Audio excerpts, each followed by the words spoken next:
તો નર્મદાની ઉત્તર વાહિની પરિક્રમા માટે હજારોની સંખ્યામાં ભીડ ઉમટી પડી છે। રાત્રિ દરમિયાન હજારોની સંખ્યામાં શ્રદ્ધાળુઓએ નર્મદાની પરિક્રમા શરૂ કરી।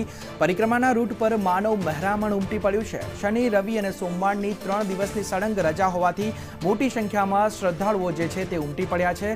3 દિવસની સળંગ રજા હોવાથી પરિક્રમા માટે પણ ઘસારો જોવા મળી રહ્યો છે। રામપુરાના કીડી મકોડી ઘાટથી શરૂ થતી 21 કિલોમીટર લાંબી ઉત્તર વાહિની નર્મદા પરિક્રમા માટે શ્રદ્ધાળુઓ ઉમટી પડ્યા છે, જે આપ દ્રશ્યોમાં જોઈ શકો છો।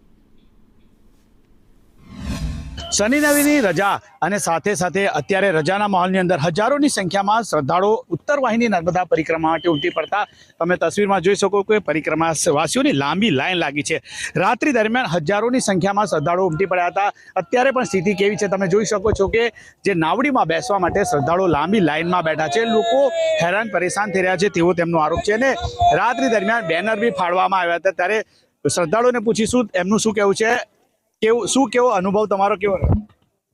અનુભવ તો હવે અમે તો શ્રદ્ધા છે એક એટલે શ્રદ્ધાને હિસાબે અમે આ પરિક્રમા કરીએ છીએ, પણ આખી અહીંયા જે વ્યવસ્થા છે બધી રામ ભરોસે છે।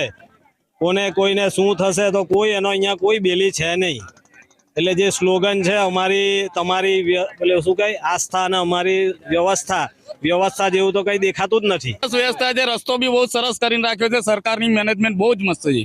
લાંબી લાઈનમાં જે રાત્રિ દરમિયાન લોકો ઉભા રહ્યા હતા તેમને લઈને વાત કરશું। તમે ક્યાંથી આવ્યા છો? અમે વડોદરાથી આવ્યા છે। વ્યવસ્થા એકદમ સરસ છે, જેવું કે આપકી આસ્થા અમારી વ્યવસ્થા જે સ્લોગન છે એ રીતનું કામ થઈ રહ્યું છે। રાત્રે થોડા પબ્લિકનો રસ વધારે હતો, તેથી થોડુંક સરકારની થોડીક વ્યવસ્થામાં થોડોક અભાવ ઊભો થયો છે અને પોલીસ સ્ટાફમાં પણ પાર્કિંગમાં થોડીક પ્રશ્નો ઊભા થયા છે। પણ હાલ પૂરતો થોડીક પબ્લિકનો રસ હવે થોડુંક ગરમીના લીધે ઓછી થઈ છે, તેના લીધે વ્યવસ્થામાં થોડુંક સારું છે। અત્યારે લાઈન બહુ ઓછી છે।